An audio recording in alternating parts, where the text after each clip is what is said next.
Let me start first off by saying on behalf of Zoom, thank you to Girl Scouts USA, thank you to Women in Governance and all of the participating organizations that are working diligently behind the scenes to make all of this happen.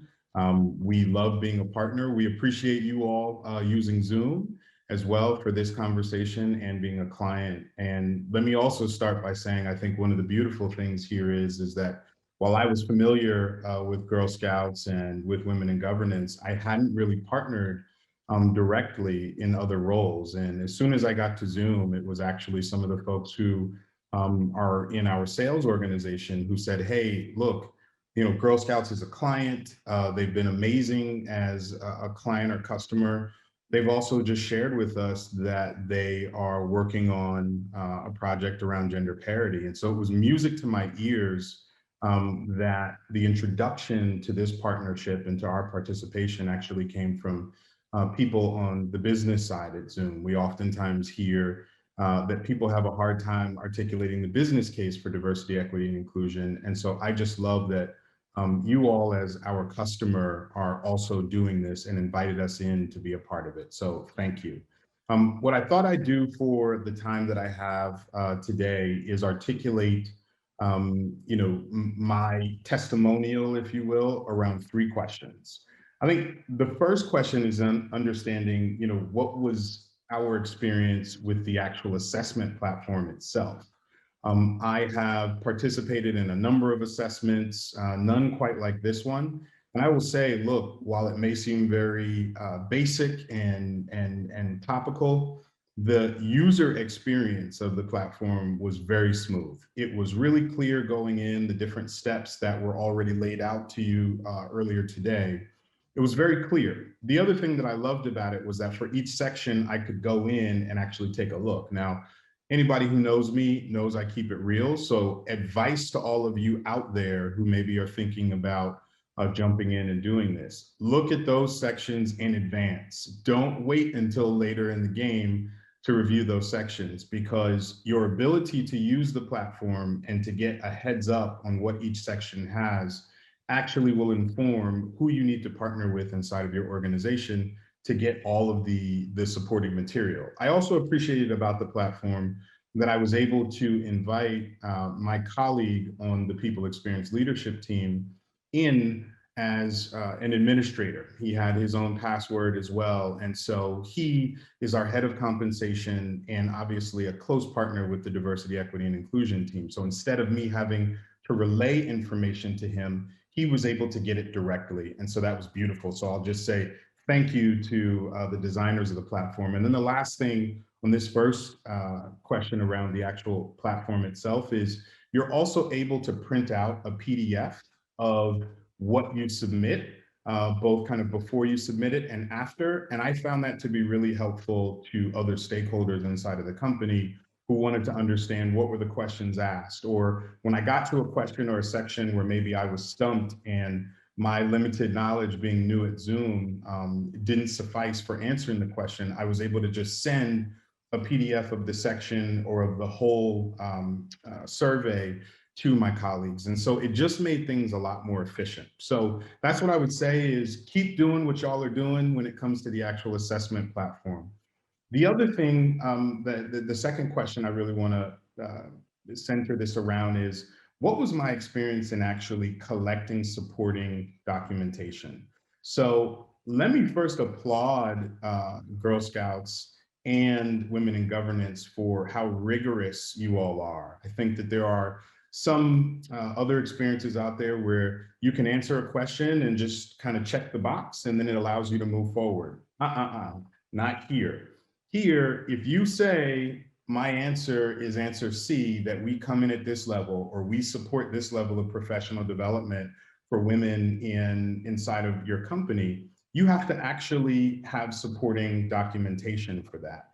And I'll give a big shout out to Natalie at the Women in Governance team, who I think Natalie and I were on the phone probably 3 or 4 times throughout this process, where she was helping to clarify what supporting documentation could be. And so what I will say is that the experience of actually, going and grabbing the supporting documentation It was a hustle and it took time. Another reason why I advise to all of you, get in front of this. Don't wait until the last minute, because you'll be surprised at just how deep and how rigorous this is. And a lot of respect for the organizations who put that together, for really calling companies to task to prove out what they say in their answers is actually true. It also, I think, a byproduct of collecting this supporting information, it forced me to think extensively, and also to engage with my team to dig, right? Because there were certain questions that when we answered them, I said, of course this is true, but wait, where would the supporting documentation be? And so, for me being, just 8 months into the company, it actually helped me to get to learn some of the historical things that had happened with diversity, equity, and inclusion at Zoom prior to me joining. And so another piece there. And then I would say it also probably forced the supporting documentation that was asked for. It forced me to get even deeper with our comp and HR analytics teams to assess the data, to make sure that we had the data and that we were providing it in a way and through the structure that was given in the survey, in the form. And so it really built that relationship and helped us to go deeper and to look at some of our data in a different way as well. And so all appreciated, but my main takeaway, if you leave with nothing else on that question around the supporting documentation, is number one, think broadly about what supporting documentation can be. And I appreciate the flexibility that Natalie and the Women in Governance team offered. But to get started early, you'd be surprised at just how extensive it needs to be. The last question I'd love to just tackle as I unpack our experience in being the first time that Zoom has been involved in this is whether or not there were any indirect benefits that were experienced from, pulling supporting information, or in my opinion, just going through this process. And I would tell you, yes, yes, and yes, overwhelmingly. I think first and foremost, anytime a company has to go through a process where there's an outside party who is asking them questions, one, you take the mindset of we're all on the same team. And this outside organization is doing its part in making sure that companies are accountable and that they're really striving for parity across communities. And so we adopted that mindset. But I think the other part to this is that it really helped us to bolster our commitment. I knew already that when I came into Zoom that there was a commitment to parity. I already knew that there was a commitment around gender parity and other kinds of parity and equity and inclusion. However, this made it very specific around this topic. And so that's always helpful to folks who are in my role, who maybe are not in organizations where they're getting all of the support they need. Having an external organization take you through this is very helpful. The other thing I would say is that I got to know a lot more about Girl Scouts and women in governance than I'd ever known. I made some good friends, and Diana and Shada and Natalie, who I know will be friends and partners in this fight for a long time.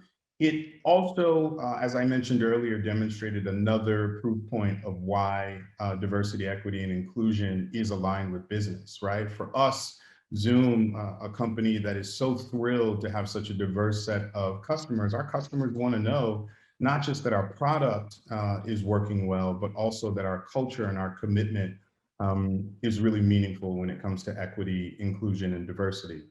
And then the other thing I would say is in going through this process, I had an idea being new to Zoom of where I felt we were doing pretty well and where we wanted to lean in. By no stretch of the imagination have we solved the gender parity conversation or challenge.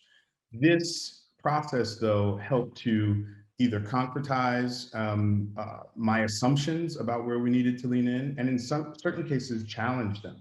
When I uncovered, or answered questions and found, oh, maybe we're not as diligent here, or, oh, I didn't even realize that we had gone so deep on these things. So it was educational for me. In the long term, and this is kind of what I'll say as I close, in the longer term, I think our alignment with this commitment, with this process, with this survey, will actually help to bolster things that we were already committed to in terms of pay equity and all other kinds of equity, whether it's across gender or race or ethnicity or many of the other dynamic identities we have. And then finally, I think externally, and we don't do things for external validation, but I will say a byproduct of this is it also communicates to the rest of the world that we're aligned with a couple of organizations that are credible, that are respected, that have been dedicated to this for some time. And again, just helps to drive accountability on a sustainable basis. So I'll stop where I started in saying thank you to the entire team for welcoming us into this partnership, and good luck to all of you. I encourage you to jump in this year's process. Thank you on behalf of Zoom. Peace.